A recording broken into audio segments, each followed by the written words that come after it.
So, are you ready for question and answer 50? Isn't this amazing? Okay, well, let's do these questions like rapid fire because I still got some stuff to do and a workout to get in. What are 3 things that you're optimistic about? Optimistic. I'm optimistic that Grandpa's going to receive a lot of birthday cards because he's turning 96 on June 23rd. It was in the newspaper. It's been online. I've had a Facebook page for it. Wayne McDowell, 901 South 15th Street, 15.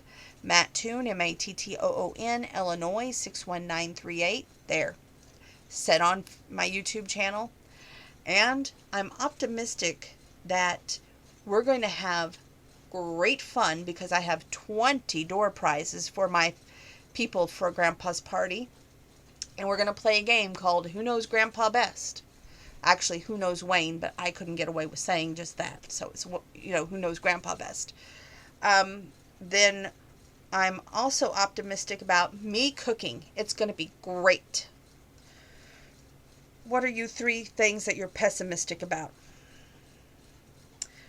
I'm pessimistic about surprises. I don't like them. I'm pessimistic about arguments. I don't like them.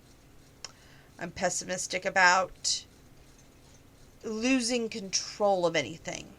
I hope that does not apply to the party, any of those 3 items. I like to be in control. I like to know what I'm doing.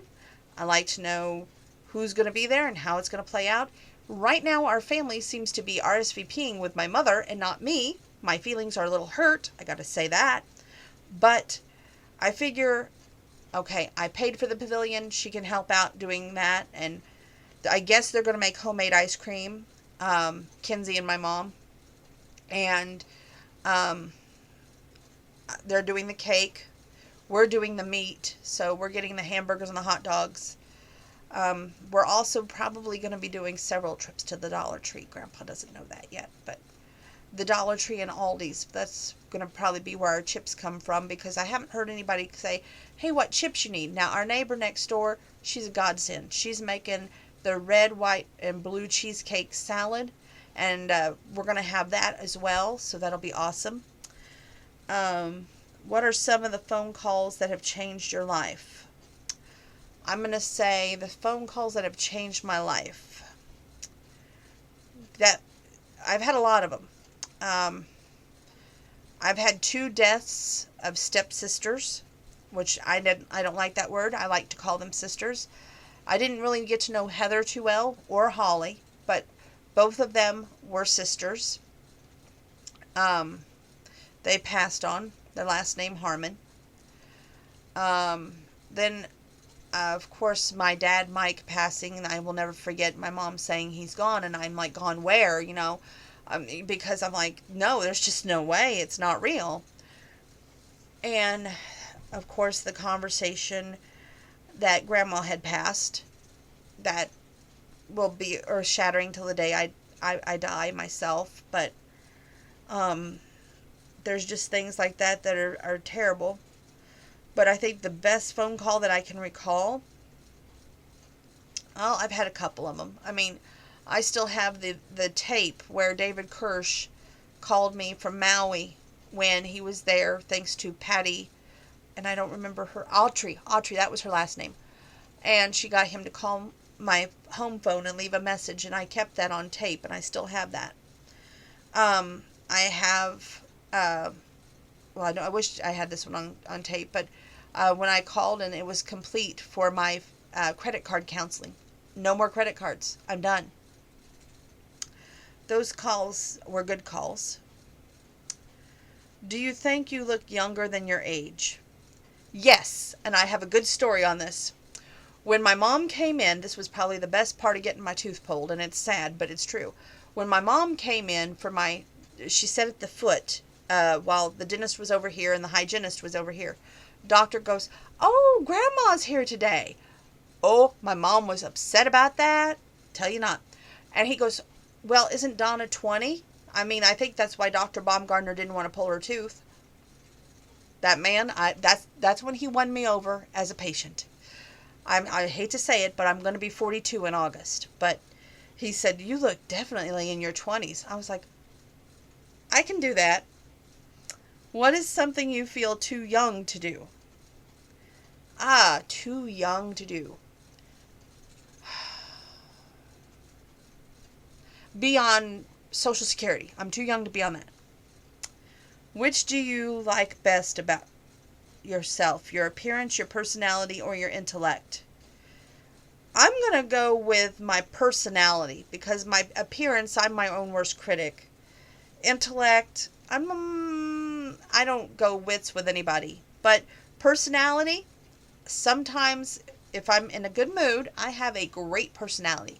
If I get a little flustered or a little angry, okay, that's bad. But when I'm happy, you want to be around me. What parts of your life do you feel like you can control, and how much of your life is beyond your control? Right now, I think everything is in my control. I know that's a bad thing to say, but it's true. I feel like they may not be talking to me about their RSVPs to the party, which I don't understand why, but at least we're getting some RSVPs, and that's all that matters. And I'm hoping he has at least 10 to 15 people there. That would be great. And what is beyond my control? Who shows up, how they behave. Hopefully they don't argue and just smile and get along. Do you like or dislike change? Dislike. I like to be everything the same every time, every day. I have a schedule. I don't like any disruptions. What is the most beautiful man-made object?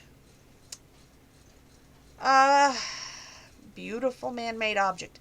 They used to, I don't know if it's still in Branson, Missouri or not, but there was something called waltzing waters, and the fountain would go up with the music, and I was fascinated by that. And it was just water to music. I guess maybe it's because I can't swim. That could be it. But I thought that was the best man-made object I've ever seen. Define quote-unquote hope. Hope is something that you have when you think that the future is going to be so bright that you got to wear shades. You got to have hope that things are going to be positive, not negative. Even when the negative happens, you got to look for a silver lining. Otherwise, you're going to drive yourself crazy. What are 5 things that you're grateful for? Family, friends, my job, my car, my animals. Life is full. What worries you the most? A lot of things worry me the most. I stress and I worry all the time. I would say I'm always panicking about my bank account, but besides that, a long-term goal of mine that I'm really wanting to happen is be a mom. And at this point, I just want it to happen by adoption. But last night I was talking with our neighbor who has adopted, and she's got PCOS. Only difference is she's married, and very happily married, and 2 adopted, and one that was hers, but they worked very hard to get that one. And I looked at her last night and I said, I really want to adopt at this point. I just feel like I've had my chances at love. It's not going to happen. I just want to adopt. And she's like, I think you can do it. I have faith in you. So it gave me hope. So I would say that would be positive. If you had massive energy, how would you put that energy to work? Oh boy, I wish I did have massive energy. I would put that energy to work around the house a whole lot more. I'd be probably painting and doing all this stuff that I want to do, but it just seems like we run out of time. And that's the worst thing. What would you do if you ever met your exact double? If I ever met my exact double, I would say, how do you do it day after day? What is something you have dreamed of doing for a long time? Being a mom. Being a wife first, mom second, but when you get my age, you give up on the wife part and you just be happy for, the second part to happen. And I don't even care that it's not biological because let's face facts. I'm going to be 42, A. B, I have polycystic ovarian syndrome. C, the chances of carrying a child to term is not that great. So why not cut out all the BS and just adopt? Okay. What are the most positive changes you have seen in your lifetime and negative changes? Positive changes? Good gravy. I would say a positive change in my lifetime would be my SUV. Negative change is how many times it took me to get to my SUV. But I believed in myself and I made it happen with the help of Jackson out of Sullivan, Illinois. And I'm really grateful for that. Negative changes, probably how long it took me to get my SUV. Not meaning how long it took to get the deal, because we got an awesome deal on it.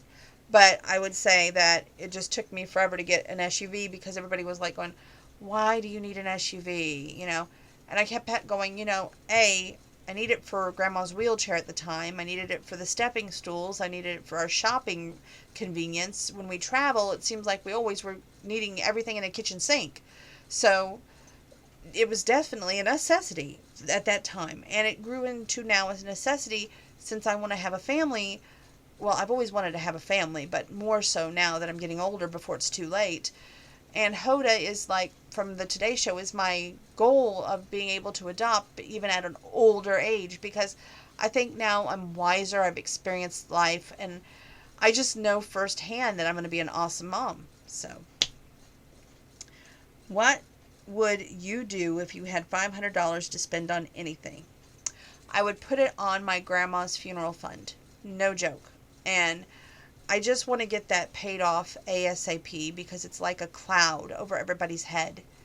And it's at First Mid up here in Mattoon. And I just want that paid off because I'm so scared like what tomorrow might bring if that balance isn't paid, which it's not that much of a balance now because Grandpa actually put some money on the fund for Grandma's birthday. But at the same time, it's like getting slowly paid, and it just needs paid off. It's somewhere like the 6,500 range, and I just worry about that.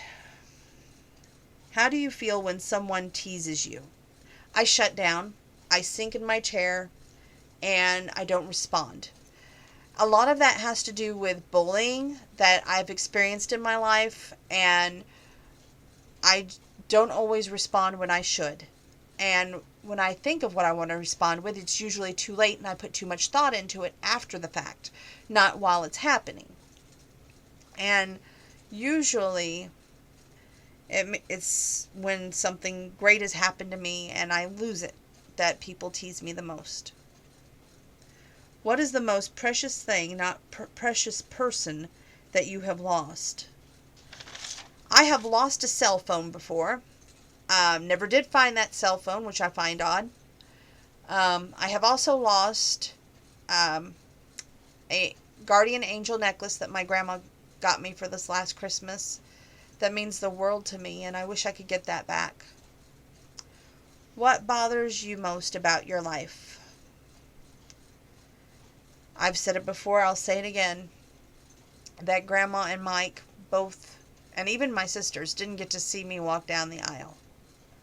I think that would have been a great thing to do. Get married for real, not virtual, not, okay, she's married, but it's virtual. I've had one virtual divorce. I'm working on the second one. It's going to probably not be this paycheck, but not going to happen until, July. And then I'll be free as a bird. And I've learned one thing. You don't want to get virtually married online because it haunts you forever, A. B, if things don't work out and he doesn't want a divorce and you do, you're up creek because you're the one paying for it. So, yes, I would say more than anything in this world, don't do virtual marriage unless you're already married, and then do it. But I've learned the hard way. You definitely don't want to do that. So, I will see you tomorrow night. God bless. Love you all.